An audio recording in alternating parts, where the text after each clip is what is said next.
En Algérie, un chambardement qui sent la chenou Safouane Guira en Algérie, les 701 kilos de cocaïne saisis à bord d'un cargo appartenant à un homme d'affaires influent n'ont pas fini de faire des vagues. De nombreux officiers de la police et de la gendarmerie en ont fait les frais, de même que des magistrats et autres fonctionnaires. Une purge qui révélerait une lutte de clans à l'intérieur du pouvoir. En l'espace de quelques semaines, 4 hauts gradés de la sécurité nationale ont été débarqués en Algérie. Point en commun, l'absence d'explication officielle.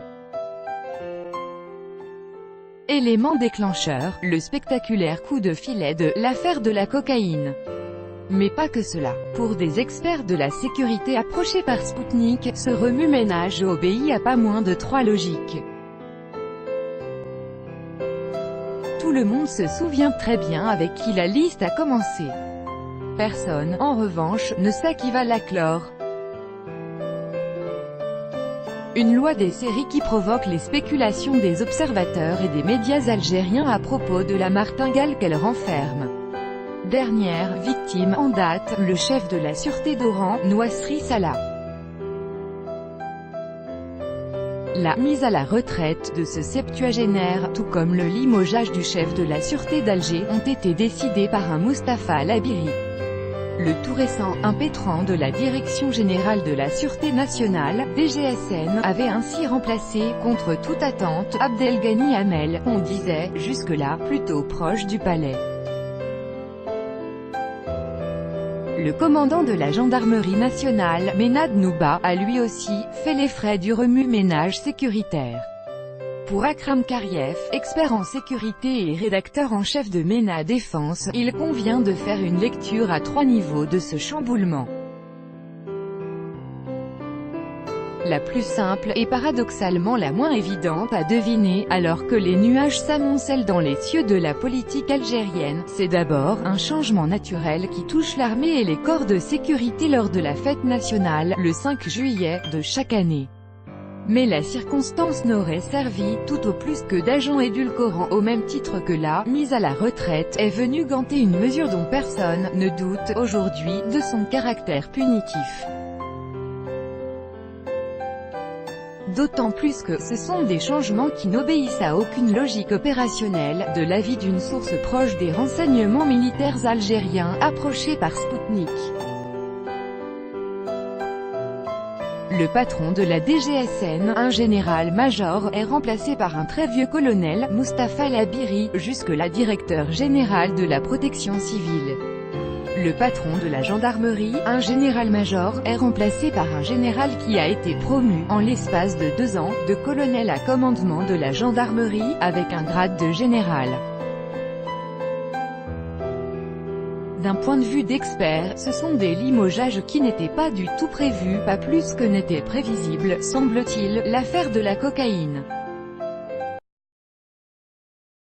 Le 29 mai dernier, l'armée algérienne procédait à une saisie record de 701 kg de cocaïne dans le port d'Oran. Le cargo objet du coup de filet historique transportait de la viande surgelée en provenance du Brésil, pour le compte de l'homme d'affaires controversé Kamel Chiki, alias le boucher. Une enquête est aussitôt ouverte. Très vite, les bruits courent que Chiki a bénéficié de complicité en haut lieu. L'origine de sa fortune, qui se serait fortifiée à la faveur de nombreux passe-droits, n'était pas pour le blanchir aux yeux de l'opinion. S'il n'y a pas eu de relation établie entre certains officiers relevés et l'affaire de la drogue saisie, il reste que l'enquête a relevé que l'accusé Kamel Chiki, alias le boucher, entretenait un grand réseau de trafic d'influence qui inclut des personnes dans les services de sécurité, mais aussi des magistrats et des fonctionnaires. Une partie des changements est peut-être due à cela, détaille Akram Kariev, en guise de seconde dynamique explicative de la vague de changements sécuritaires. L'importateur et des personnes de son entourage ont été aussitôt placés sous mandat de dépôt. Des dizaines d'autres personnes ont été interpellées.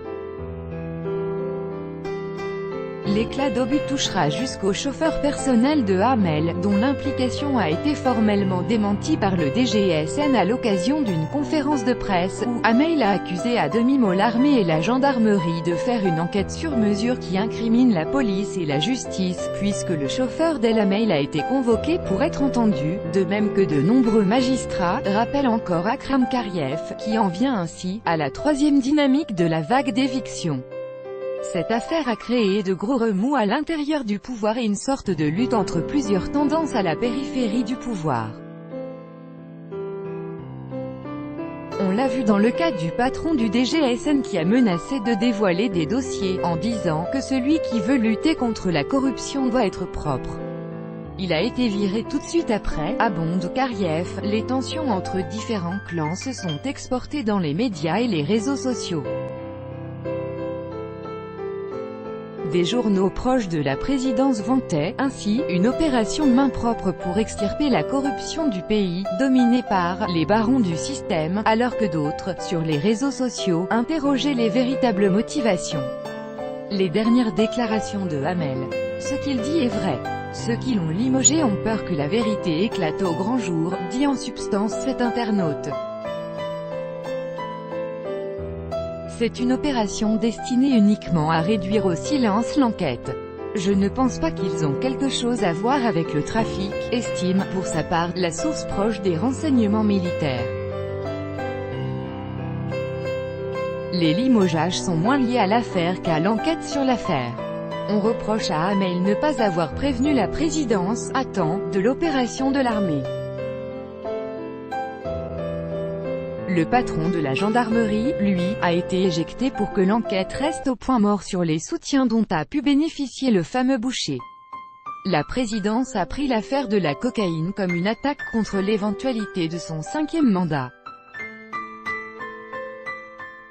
Et elle a bien raison d'ailleurs, et pour cause, cette affaire a parasité et parasitera davantage l'atmosphère de la pré-campagne présidentielle.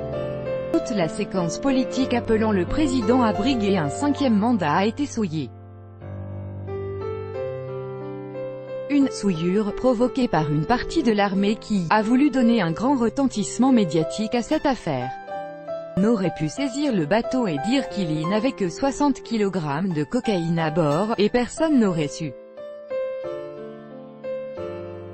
Or, on a voulu que le pétard pète fort, très fort. Toujours selon cette source, le clivage se situerait actuellement au niveau des pro- et anti-5e mandat de Bouteflika, à l'occasion de la présidentielle du printemps 2019.